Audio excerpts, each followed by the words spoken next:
The Nigerian Meteorological Agency has warned of prolonged excessive heat, and that's due to intensifying heat waves, with temperatures soaring up to 41 degrees Celsius in the north and 39 degrees Celsius in the south.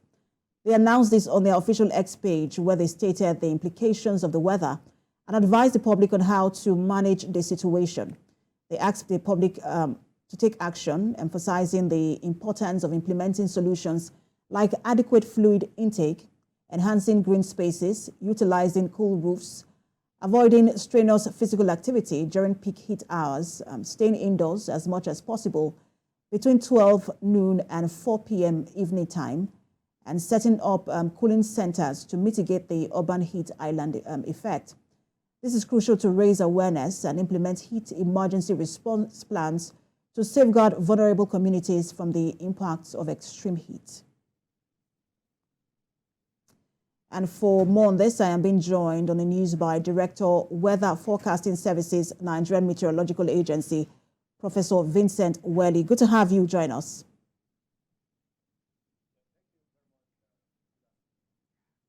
So of recent, let's even say in a couple of years now, we've been receiving weather warnings and then advisories as well from NiMET. Is there any explanation, or what is the explanation for the extreme weather condition we're experiencing in Nigeria, whether it is during the rainy season or the dry season? Yeah, thank you very much. It goes to show that the incidence of climate change is real and is here with us. Majorly, the atmosphere of Nigeria is being influenced by a lot of activities in the Indian, around the Pacific Ocean. And we have a lot of ocean atmosphere oscillations. We have one, the Indian Ocean Dipole, two, with the Pacific Decadal oscillations, and we have the Mediterranean oscillations. All of these play along with what we call El Nino. And of course, the World Meteorological Organization, which watches the issue of phenomenon that has to do with meteorology all over the world, has issued that 2003 was the warmest in the history of the Earth.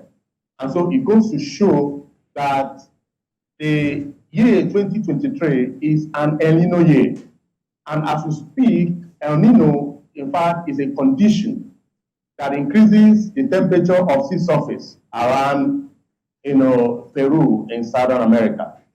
And the name El Nino, is a Spanish name for the incidence of unusual warming of sea surface.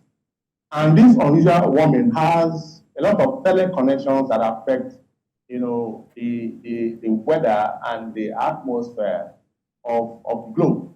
And so what we are getting now is a fallout of the El Nino season, El Nino year of 2023. Again, in the month of January and February, the Earth is closest to the sun. And so the intensity of the sun is highest, within this month of January and February. But one thing that is aggravating, this temperature is that, one, there have been high emissions of greenhouse gases. Ordinarily, the atmosphere has what we call a atmospheric window, through which nocturnal radiation ought to take place at night.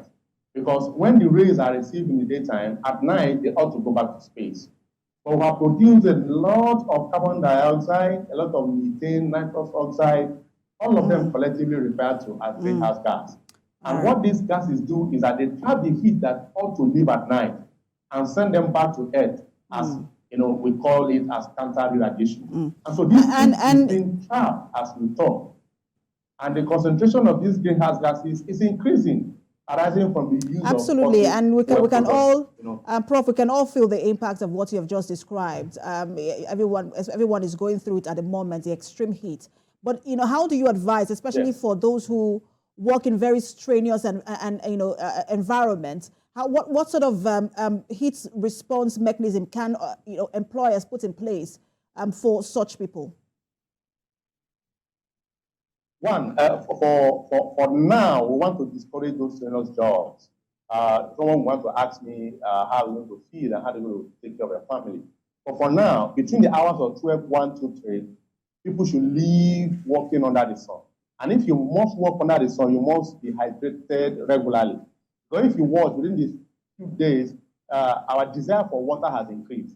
And that is to show that our body, that wants to be in thermal equilibrium with the environment, it's not always, it's not a thing. And for that reason, the ambient air is taking a lot of water from our system. And so we need more water. So what we want to say now is that people should get dehydrated and stay away from the sun within this period. And of course, anything that will make you sweat within this period, you should avoid it because our system needs more water. And so what we're experiencing now is heat stress. And heat stress is a condition that occurs when the body is unstable or unable to cool itself effectively. And this will lead to elevated core body temperature. And heat stress poses significant risk to human well-being, affecting various physiological functions and increasing vulnerability to heat-related diseases. And those who are highly vulnerable are the elderly, children, and people with chronic conditions, such as diabetes or cardiovascular diseases. In fact, those who also have asthma to stay away, from areas that have high temperature. And we should wear clothes, that air can have access to our body system. This is not the time to wear very thick clothes, on our body systems and all of that. So for now, we should, for those states where we have these high alerts, I'm advocating for the state governments of those states to declare state of emergency because this is very, very abnormal. But we have in some states 5 degrees centigrade, some states we have 4, some states have 3, and the cause is the coastal states.